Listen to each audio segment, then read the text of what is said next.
찬양 감사합니다. 할렐루야.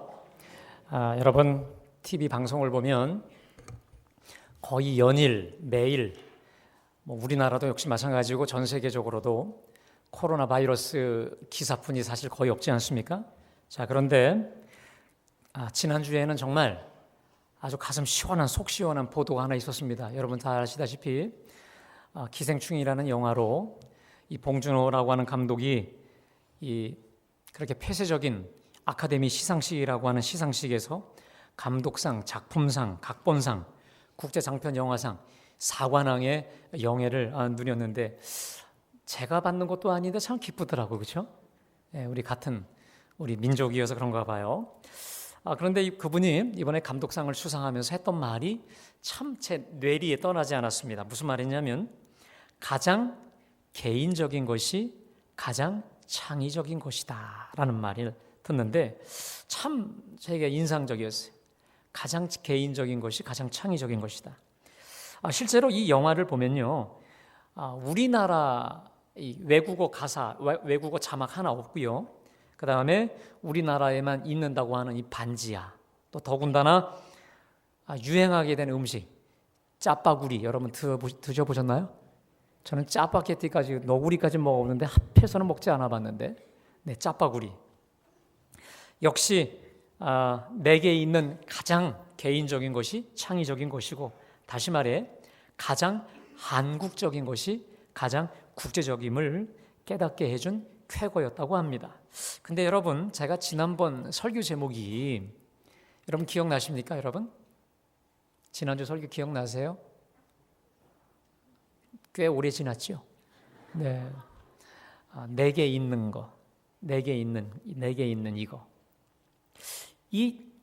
그분이 한 말과 함께 이 설교 제목이 오버랩 되는 거예요.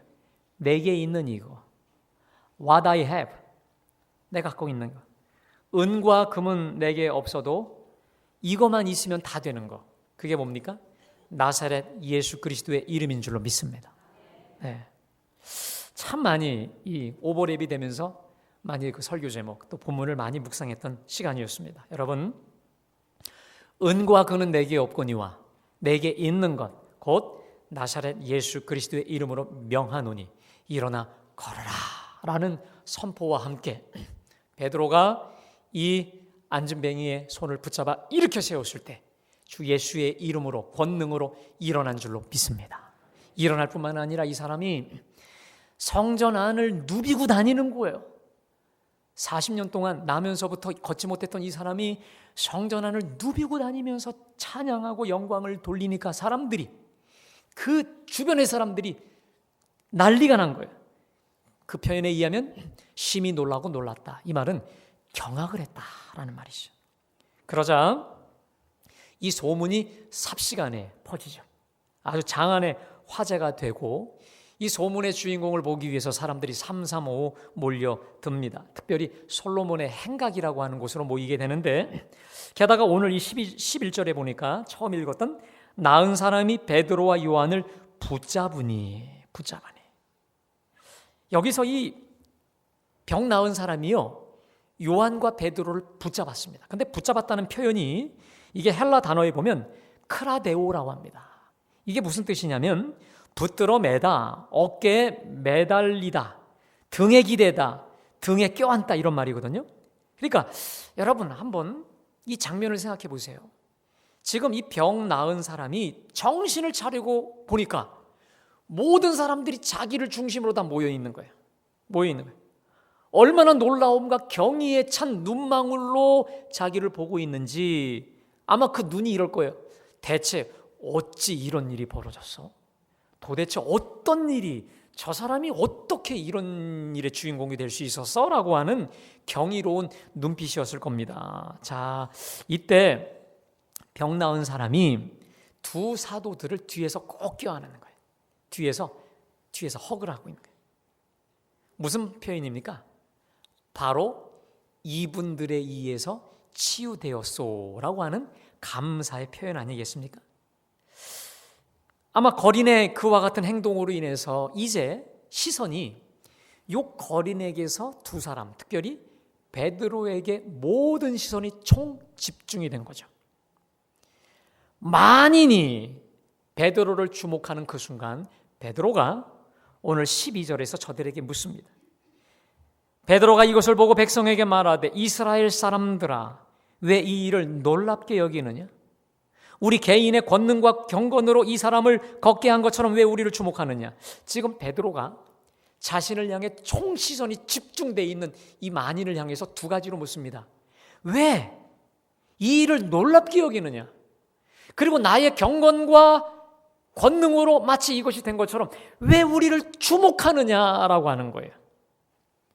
그러면서 베드로가 주인공은 내가 아니라 진짜 주인공에게로 시선을 다시 돌려버립니다.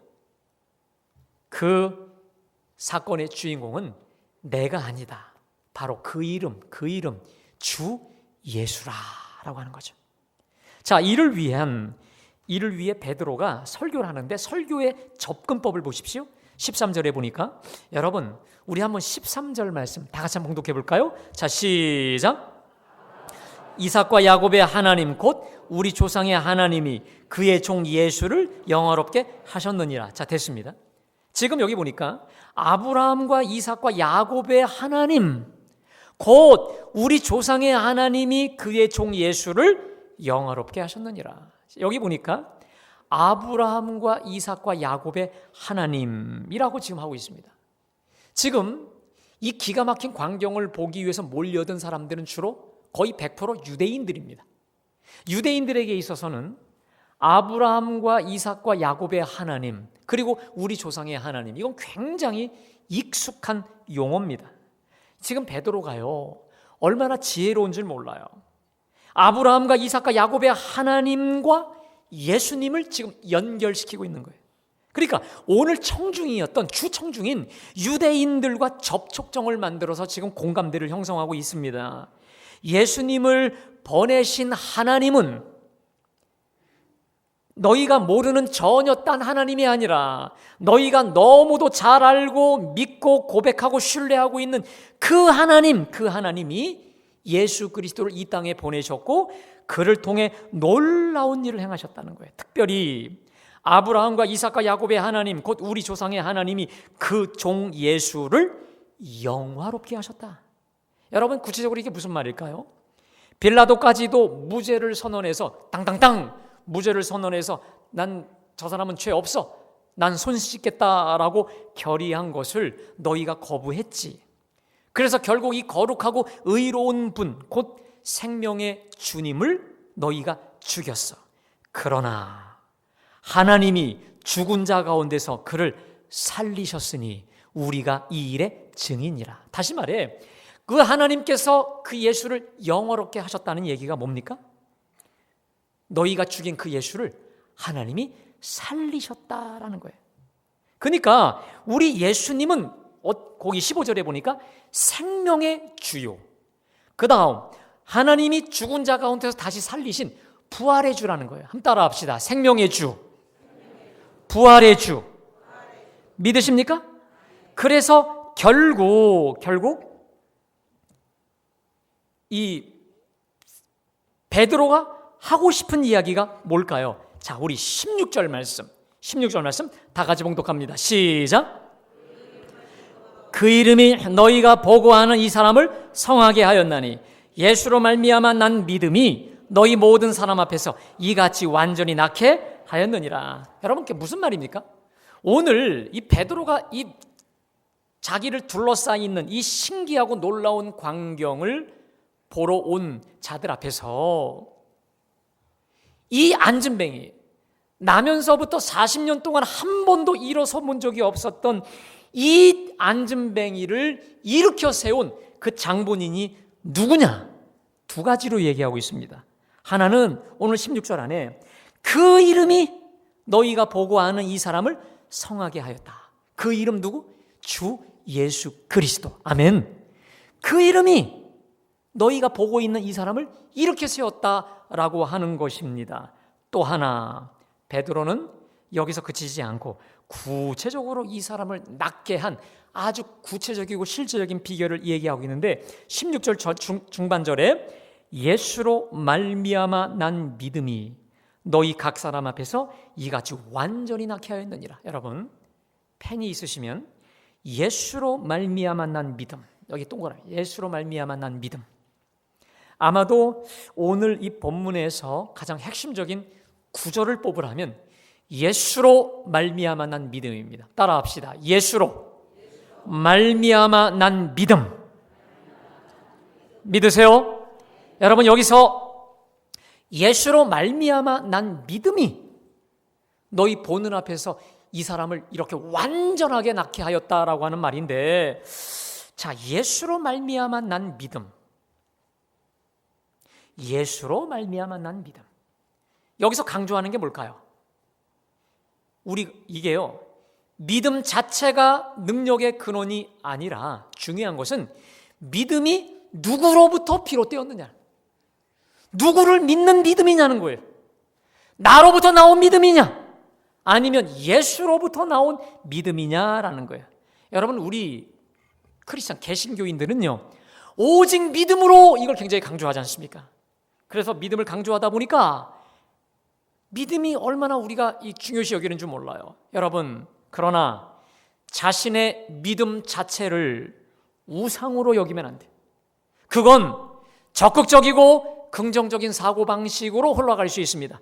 난 잘 될 거야, 나는 믿어, 나는 반드시 잘 될 거야, 이렇게 이 반복하는 게 이게 믿음이 아니라는 거예요. 그것은 구호와 신념과 신념일 뿐이지 진정한 믿음이 될 수 없다는 거예요. 제 고백을 하나 드릴게요. 저는요 군대 가서 생겼던 버릇이 뭐냐면, 군대 가면 이 구호들이 많아요. 구호들이 많아요. 제가 알고 있어, 제 선임하사는요 이 사람은 신조가 있습니다. 간단해, 하면 된다. 얼마나 무서운 줄 아십니까 여러분? 이 사람 밑에 있으면요 하면 되는데 왜 안 하냐는 거예요. 그래서 이 사람을 하는데요, 와 정말 죽는 줄 알았어요. 여러분 제가 그때 이 좋은 여러 가지 구호들 이걸 가지고 메모하고 또 종이에도 이렇게 해서 간직하면서 적극적 사고방식, 나는 할 수 있다, 하면 된다, 해보자, 이러한 식의 좋은 포지티브 띵킹이라고 해서 적극적 긍정적 사고방식, 이것을 많이 제가 품고 이렇게 의지했던 적이 있었습니다. 자, 그런데 여러분 제가 그걸 늦게 깨달았는데 예수로 말미암아 나지 아니한 신조, 신념, 구호, 때로는 그게 가훈일 수도 있습니다. 이거의 특징이 있는데 뭐냐면 내가 약해지면 그 구호도 약해집니다. 이해되세요? 나라고 하는 존재가 힘을 잃게 되면 아무리 내가 생명처럼 붙잡았던 가훈, 구호, 신조, 신념일지라도 함께 힘을 잃어요. 여러분 그러나 진정한 믿음은 예수로 말미암은 믿음인 줄로 믿습니다. 다시 말해 믿음은 긍정적 사고방식이나 신념, 구호가 아니라 예수를 붙잡고 의지하는 것인 줄로 믿습니다. 여러분 나로부터 비롯된 혹은 사람들로부터 비롯된 좋은 말들, 구호나 신념들은 나의 약해짐과 더불어 빛을 발할 수 없어요. 그러나 예수 그리스도를 내가 굳건히 붙잡고 의지할 때 나는 무기력해요, 나는 약해져 있어요. 그러나 약할 때 강함 주시는 우리 하나님께서 나의 약함을 들어 주님의 살아계심을, 하나님의 전능하심을, 하나님의 강력하심을 도리어 드러내 주시는 줄로 믿습니다. 제가 아는 어느 목사님이 그러더라고요. 자기는 너무 힘이 들 때, 아무것도 할 수 없을 정도로 몸이 너무 힘이 들 때, 그때 사실 설교 준비가 가장 잘 된대요. 그러면서 하는 말, 약할 때 강함 주신다는 게 이거라는 걸 알았다는 거예요. 오늘 이 자리에 오신 여러분, 이젠 내가 도저히 살아갈 힘도 기력도 미래도 소망도 보이지 않아 그만 다 내려놓고 포기하고 싶은 채로 오늘 예배당에 나오신 분들 계십니까? 그렇다면 반드시 기억하십시오. 한번 따라 합시다. 이때를 위한 믿음. 다시 한번요. 이때를 위한 믿음이라. 믿으세요? 바로 이때야말로 내가 우리 주님 붙잡아야 될 바로 절호의 찬스임을 믿으시길 바랍니다. 제 경험상으로도 그렇고 많은 믿음의 사람들이 그런 경험을 해요. 내가 도저히 기도할 수 없어서 입 하나 뻥끗하기 힘들 때 예배당에 오고 교회에 와서 주여! 라고 부르짖을 때 알 수 없는 하늘의 심, 내 속에서는 나올 수 없는 새 심이, 에너지가 용솟음 치더라라는 거예요. 여러분, 내가 너무 힘들고 문제에 눌리면 교회 나오기도 싫고 성경 읽고 기도고 다 하기 찬송도 듣기 싫어요. 특별히 교회를 나오고 싶지 않아요. 그러나 가장 힘들 때 내가 이젠 더 이상 교회 끝이라고 했을 바로 그때 교회에 오십시오. 생각지도 못한 하늘의 은혜 부어주실 줄로 믿습니다. 억지로라도 여러분, 억지로라도 붙잡으셔야 돼요. 따라합시다. 그래도 붙잡읍시다. 믿으세요? 그래도 붙잡고 그럼에도 의지할 때 우리 주님이 광명의 빛으로 생명의 빛으로 정말 내가 상상도 못했던 하늘의 신령한 빛과 생명과 은혜를 쏟아부어 주실 줄로 믿습니다. 여러분, 바울이요, 그렇게 위대한 사도였던 바울도 자신 속에 가시가 있었어요. 육체의 가시. 이걸 사단의 가시라고, 사단의 사자라고 했는데 이 사단이 준 가시, 육체의 병이었던 것 같습니다. 이거로 인해 도저히 감당할 수 없어서 사역도 모든 것도 다 내려놓고 포기하고 싶었을 때 하나님께 기도합니다. 하나님, 제발 이거 없애주세요. 이거 없어주세요. 죽겠어요 라고 하나님께 한 번, 두 번, 세 번 부르짖습니다. 그때 우리 하나님께서 처절히 기도하는 사도 바울에게 말씀을 주신 게 있습니다. 우리 다 같이 고린도 후서 12장 9절부터 10절까지 말씀 우리 다 함께 봉독합니다. 시작. 내 은혜가 내게 족하도다. 이는 내 능력이 약한 데서 온전하여 짐이라 하신지라. 그러므로 도리어 크게 기뻐함으로 나의 여러 약한 것들에 대하여 자랑하리니 이는 그리스도의 능력이 내게 머물게 하려 함이라.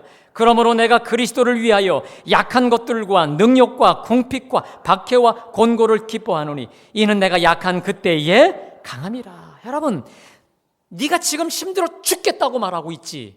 그러나 내 은혜는 이미 충분하다는 거예요. 그리고 내 은혜면 다 되는 거예요. 따라합시다. 내 은혜면 다 돼. 아멘. 내 은혜로 충분하다는 거예요. 이게 무슨 말이에요? 특별히 나의 이 약함, 능력이라는 것, 내 은혜라고 하는 것은 약한 자에게, 약점이 많은 자에게, 부족한 자에게, 나 죽겠다 한 자에게 더 하나님이 충분히 쏟아부어 주실 것이니 약할 그때가 강한 때다. 약한 그때에 강한 때이니 나를 더 강력히 붙잡으라고 하는 주의 말씀이 아니겠습니까? 바울이요, 이 말씀을, 이 음성을 듣고 나서 그 다음에 더 이상 자기의 컴플렉스, 자기 연약함 때문에 기도하지 않아요. 왜? 약함이 강함이니까. 약할 때 강하다 말씀하셨으니 약하면 약할수록 부어주실 주님의 은혜를 기대하며 더 강력히 주님께로 가까이 가서 위대한 하나님의 사도가 된 줄로 믿습니다. 사랑하는 여러분, 약할 때 강함 주십니다. 믿으세요? 약할 때 강함이라 라고 하는 이 말씀 기억하시고 약할 때마다 더 도리어 주님 붙잡고 의지하는 우리 모두가 되시길 간절히 축원합니다. 우리나라에 함석헌 선생이라고 하는 아주 위대한 지도자가 있었었는데 이분이 이런 말을 했습니다. 자, 들어보십시오. 신앙은 힘입니다. 말이나 생각 또는 사상이 아니며 지식도 아닙니다. 이론도 학설도 아니고 신앙은 기술도 방편도 아닙니다. 신앙은 사람을 살려내는 힘입니다. 나는 말로서 영혼을 구원했다거나 사상이나 지식이나 이론이나 학설이나 다른 기술이나 어떤 방편으로도 한낱 영혼을 구원했다는 말을 듣지 못했습니다. 그러나 믿는 자는 살았다는 것을 들었습니다. 들을 뿐 아니라 보았습니다. 볼 뿐 아니라 실제로 경험하고 있습니다. 죽을 자로 살게 하는 것이 신앙입니다. 그러므로 신앙은 힘입니다. 아멘. 주 예수를 믿는 믿음이 바로 힘이고 능력임을 기억하시기를 축원합니다. 여러분, 오늘 베드로가 이 설교를 통해서 결국 하고 싶은 얘기가 뭘까요? 너희도 저 안진뱅이처럼 문제와 질병에 눌리고 여러 가지로 눌려서 지금 주저앉아 있지 않느냐? 저 사람처럼 되고 싶니? 저 사람처럼 되고 싶니? 자, 그러면서 우리 이 베드로가 결국 하고 싶은 결론을 얘기합니다. 여러분, 우리 다 같이 19절과 20절 말씀 다 같이 봉독합니다. 시작. 회개하고 돌이켜 너희 죄 없이 함을 받으라. 이같이 하면 새롭게 되는 날이 주 앞으로부터 이를 것이요 또 주께서 너희를 위하여 예정하신 그리스도 곧 예수를 보내시리니. 따라합시다. 회개하고 돌이키라. 그리하여 죄 없이 함을 받으라. 믿으십니까? 회개하고 돌이키라는 거예요. 여러분, 여기서 우리는 회개를 이렇게 정의할 수 있습니다. 회개는 단순히 감정적 누이심이나 후회나 안타까움이 아니에요. 가던 길에서 돌아서는 거예요. 차로 말하면 뭡니까? 유턴이에요. 여러분, 우리가 차를 타고 가다가 보면 가다가 이 길이 잘못됐다 하면 어떻게 합니까? 바로 유턴해서 차를 돌리죠. 가던 길을 바꾸어 갈 때 유턴이랍니다. 회개는 회개하고 돌이키는 것인 줄로 믿습니다. 여러분, 이게 또 무슨 말일까요? 회개하고 돌이키라는 말의 의미가 뭘까요? 너 가던 식으로 가면 죽는다는 거예요. 나 잘 살고 있는데, 나 사업수단 완벽하고 머리 좋고 잘 되고 있는데 뭘? 주님의 경고가 뭔지 아십니까? 너 그렇게 가다가 죽는다는 거예요. 예수 없이, 주 예수 그리스도로 말미암는 믿음이 없이 네 홀로 가다가 죽는다라는 거예요. 여러분, 아니나 다를까요? 여러분, 그 21절부터요 마지막 6절까지 보면 이 베드로가요, 이 일자 무식한 베드로가 하나님이 영안을 열어주시니까 구약 성경을 예수 그리스도로 하나로 다 꿰요. 그러니까 구약의 원래 주인공, 성경의 주인공이었던 예수 그리스도를 중심으로 다 꿰게 되는데, 예를 들면 여러분, 거기 21절에 보십시오. 하나님이 영원전부터 거룩한 선지자들의 입을 통하여 말씀하신 바, 영원전부터 거룩한 선지자들의 입을 통해 말씀하신 자가 예수라는 거예요. 특별히 또 22절에 보면 모세가 말하되 주 하나님이 너희를 위하여 너희 형제 가운데 나 같은 선지자 하나를 세울 것이니. 나 같은 선지자? 23절 누구든지 그 선지자의 말을 듣지 아니하는 자는 백성 중에서 멸망받으리라. 분명히 하나님께서 모세의 그 뒤 위여서 나 같은 선지자를 세우실 텐데 그 선지자 말 안 들으면 다 죽어. 반대로 그 말을 들어야 산다는 거예요. 또 24절에 또한 선지자 사무엘 때로부터 이어 말한 모든 선지자도 이때를 가리켜 말하였느니라. 그러니까 사무엘 때로부터 이때 메시아가 오실 바로 그때. 그런데 25절에 보니까 너희는 선지자들의 자손이요 또 하나님이 너희 조상과 더불어 세우신 언약의 자손이라. 너희는 그 선지자들의 예언을 믿고 사는 그 선지자들의 자손이 아니냐. 근데 그 선지자들은 바로 그때 그분을 향해 말했는데 그가 누구냐? 25절에 보니까요, 아브라함에게 이르시기를 땅 위의 모든 족속이 너희의 씨로 말미암아 복을 받으리라. 따라합시다. 땅 위의 모든 족속이 너희의 씨로 말미암아 복을 받으리라. 여러분, 원래 여기 보면 이 창세기에 보면 너의 자손으로 말미암아 복을 받는다 말씀하셨는데 너의 씨, 정관사입니다. 그 씨입니다. 누구죠? 예수 그리스도예요. 아브라함이 그 몇천 년 전에 예언했던 바로 그 씨, 다윗, 모세가 얘기했던 바로 그 선지자, 그리고 모든 선지자들이 바로 그분의 그때를 얘기했었던 바로 그분, 그의 씨로 말미암아 복을 얻게 하실 바로 그 예수, 그분 예수. 예수야말로 생명의 주요 복의 근원되는 바로 그분, 구약에 예언했던 바로 그분. 그래서 그분의 말씀대로 살 때에 우리가 살고 복받고 형통할 수 있는 바로 그분을 결국 뭐 하라는 겁니까? 너희가 회개하고 믿으라는 것이고 그분의 길로 가야 산다는 말씀인 줄로 믿습니다. 여러분, 가다가 회개해서 유턴해서 누구의 길? 거기 20절에 보니까 그리스도 예수를 보내시니 네 길로 가다간 죽어. 예수의 길, 예수의 법도, 예수의 가르침, 그 길로 온전히 전향하라 말씀인 줄로 믿습니다. 그 예수를 믿고 붙잡을 때만이 이 패역한 세대에서 구원을 받으리라 말씀하신 거죠. 여러분, 제가 이미 오늘 평행 본문이 사도행전 2장 40절인데 여기서 이렇게 말씀하시죠. 우리 사도행전 2장 40절 한번 다 같이 읽습니다. 시작. 너희가 이 패역한 세대에서 구원을 받으라. 한마디로 저 안진뱅이를 일으켰던 그 예수의 능력을 믿고, 그분을 믿고 그분의 능력으로 구원을 받으라. 여러분, 제가 저번에 말씀드렸어요. 이 패역한 세대라는 말은 어그러지고 사악하고 타락한 시대, 주 여호와 하나님을 떠난 빗나간 사악한 세대를 말합니다. 이들은 얼마나 패역했느냐고요?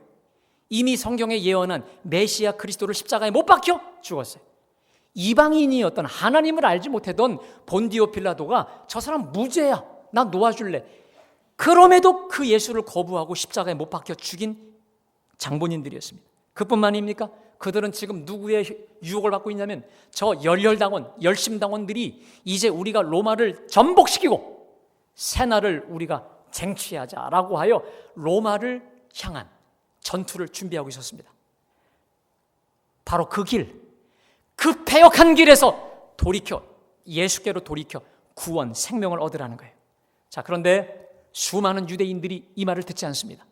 그냥 패역한 그들의 길, 자기 방식을 그대로 고집해요. 그러다가 주후 예수님 돌아가시고 66년에 티투스 장군에 의해서 여러분, 돌 위에 돌 하나 남지 않을 정도로 로마에 의해서 유대인들이 완전히 몰살을 당합니다. 그래서 전 세계로 흩어져 버리고 2000년 동안 이스라엘은 나라 없이 헤매죠.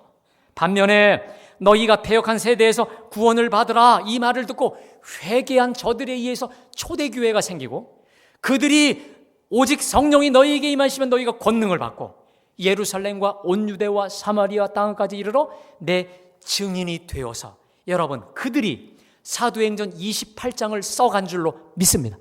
사도행전 28장의 주인공들이 되어서 결국 그 복음이 지금 예배하는 저와 여러분들께까지 복음을 듣고 전하게 한 줄로 믿습니다. 바로 그들로 인해 우리는 영광된 복음의 수혜자가 된 줄로 믿습니다. 여러분, 오늘 이 베드로의 주시는 말씀을 통해서 난 완벽한데, 난 이상이 없는데 잘 살고 있는데, NO! 그렇게 가다간 죽음, 멸망, 돌이키고 회개하고 돌이켜 죄 없이 함을 받고 주 예수를 받아 주 예수의 길, 믿음의 길, 은총의 길로 가야만 산다 말씀인 줄로 믿습니다. 여러분, 특별히 거기 19절에 이같이 하면 새롭게 되는 날, 따라합시다. 새롭게 되는 날. 제가 오늘 설교 제목을 내 인생의 봄날이라고 했습니다. 제가 이 새롭게 되는 날에서 제목을 따게 됐는데, 여러분, 이 새롭게 된다는 말이 참 재밌습니다. 요게요, 헬라어에 아나푸키시시스라는데, 푸키시시스, 이게 뭐냐면 이 새롭게 된다는 말은 상쾌하게 된다, 신선하게 된다, 원기를 회복한다. 사랑하는 여러분, 우리의 길에서 돌이켜 주 예수님을 온전히 의지하고 붙들 때 정말 새롭게 되는 날, 유쾌한 날이 있게 될 줄로 믿습니다. 개역 한글에는 이 새롭게 되는 날이 상쾌하게 된다라고 돼 있거든요. 유쾌하게 된다고 돼 있는데, 이 단어가 왜 중요하냐면 이게 이 아나푸키시스라는 말이 두 가지가 합쳐져 있습니다. 하나는 아나라는 말은 다시, again, 혹은 위로부터라는 뜻이고, 그다음 푸키시스라는 말은 숨이에요. 호흡이에요. 여러분, 우리 호흡을 쉬지 않습니까? 이게 뭐냐면 인생이 정말 새롭고 신선해지고 원기를 회복하고 또 상쾌한, 유쾌한, 새롭게 되는 날이 되려면 우리 호흡을 다시 해야 된다는 거예요. 어떻게? 위로부터. 따라합시다. 위로부터 다시 호흡을 받아야 된다는 거예요. 그러니까 여러분, 위로부터 주시는 숨을 받아야 된다는 거예요. 할렐루야. 다시 위로부터 주시는 그 생기와 숨을 받아야 된다는 거예요. 이게 누구의 숨일까요? 주 예수님의 숨인 줄로 믿습니다. 성령님의 호흡이고 숨인 줄로 믿습니다. 아니나 다를까요? 우리 예수님이 부활하시고 난 뒤에 너무도 무서워서 꼭꼭 숨어 있는 그 제자들에게 우리 예수님이 나타나셔서 이렇게 말씀하셨습니다. 자, 요한복음 20장 21절에서 우리 22절까지 다 같이 읽습니다. 시작. 너희에게 평강이 있을지어다. 아버지께서 나를 보내신 것 같이 나도 너희를 보내노라. 이 말씀을 하시고 그들을 향하여 숨을 내쉬며 이르시되 성령을 받으라. 따라합시다. 성령을 받으라. 자, 숨을 내쉬며 말씀하시기를 성령을 받으라. 숨을 내쉬면서 성령을 받으라 말씀하신 거예요. 여러분, 오늘 예배하는 여러분, 나는 내 힘으로 지금 여지껏 잘 살고 있는데 이런 마음 갖고 계시다? 여러분, 회개하시기를 간절히 바랍니다. 아울러 내가 더 이상 이대로는 안 되겠다 라고 하는 여러분의 한계와 연약함을 인정하시기를 바랍니다. 그리고 내 인생의 진정한 봄날 육회, 상쾌, 통쾌를 위해 성령을 받으시기를 간절히 축원합니다. 우리 예수님께서 진짜 호흡으로, 숨으로 지금 제가 여러분에게 호흡으로 주시듯이 성령을 받으시기를 간절히 축원합니다. 단지 성령을 받는 것으로 만족하지 마시고 충분히 받으시기를 간절히 축복합니다. 충만히. 오늘부터 시작해서 여러분들 일주일간 우리 예수님께서 숨을 내쉬며 성령을 받으라 하셨던 이 구절을 붙잡고 사시기를 바랍니다. 내가 먹든지 마시든지 앉아든지 일어서든지 무엇을 하든지 잠을 깨든지 주여 성령을 받으라 하셨으니 충만한 성령을 부어 주시옵소서. 충분하게 내 전 존재 구석구석에까지 마치 심장에서 피가 온몸 사방을 뿜듯이 숨을 내쉬면서 성령을 받으라. 성령을 나에게 허락하여 주시옵소서. 주시겠다 말씀하셨고 명령하신 그 성령을 정말 충만히 받음으로 내 인생의 봄날, 내 인생의 정말 감격과 황홀한 인생의 여정이 끊임없이 이루어지게 되기를 간절히 축원합니다. 여러분, 내 인생의 봄날, 내 인생의 회춘, 내 인생의 유쾌와 상쾌한 날은 우리 주님의 성령을 충만히 받는 그 시대인 줄로 믿습니다. 그때뿐이라는 걸 여러분들이 기억하시고 주님의 숨으로 호흡을, 입김을 불어 나에게 성령을 받으라 말씀하시고 그 성령 받아 날마다 주님과 함께 복된 삶 살아가게 하여 주옵소서. 기도하고 간구하는 우리 속에 충만한 성령을 끊임없이 쏟아부어 주실 줄로 믿습니다. 자, 오늘 주신 말씀 기억하면서 여러분, 우리 성령 받으라.